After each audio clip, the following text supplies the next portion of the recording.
Hello బాబాయ్ mass director Puri Jagannadh Vijay Sethupathi కాంబోలో వస్తున్న pan India cinema slum dog 33 movie టీజర్ని అయితే అఫీషియల్గా నిన్న రిలీజ్ చేశారు బాబాయ్. సినిమా టీజర్ అయితే అదిరిపోయిందనే చెప్పాలి. ఇక ఈ టీజర్లో విజయ్ సేతుపతిని మంచి రఫ్ అండ్ టఫ్ బెగ్గర్ లుక్లో, టబూని పవర్ఫుల్ పోలీస్ ఆఫీసర్ పాత్రలో, హీరోయిన్ సంయుక్తని మంచి మాస్ హీరోయిన్ లుక్లో చూపించాడు పూరి జగన్నాథ్. సినిమా టీజర్ అయితే చాలా యాక్షన్ మోడ్లో ఇంట్రెస్టింగ్గా అనిపించిందనే చెప్పాలి. ఇక సినిమా స్టోరీ విషయానికి వస్తే నీకు తెలియదు నాకు తెలియదు ఒక్క పూరి జగన్నాథ్కి తప్ప.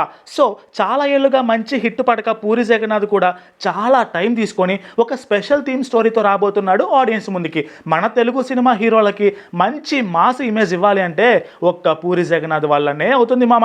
ఇక స్లమ్ డాగ్ సినిమా టీజర్ చూసిన పూరి ఫ్యాన్స్ కూడా ఈ సినిమా బాగా హిట్ అవుతుందని 100% ఆశ పడుతున్నారు. సినిమా రిలీజ్ డేట్ అయితే ఇంకా కన్ఫర్మ్ చేయలేదు కానీ మామ, సినిమా కోసం ఆడియన్స్ 1000 కళ్ళుతో ఎదురు చూస్తూ ఉన్నారు. పూరి జగన్నాథ్ తీసిన సినిమాలలో మీకు బాగా ఏ సినిమా అంటే ఇష్టం? కామెంట్ సెక్షన్లో కామెంట్ చేయండి. అట్లీస్ట్ ఈ స్లమ్ డాగ్ 33 సినిమాతో విజయ్ సేతుపతి మంచి హిట్ ఇచ్చి పూరి జగన్నాథ్ తెలుగులో మంచి కంబ్యాక్ ఇస్తాడా? వెయిట్ చేయాలి. మీరేమంటారు? కామెంట్ సెక్షన్లో కామెంట్ చేయండి మామ.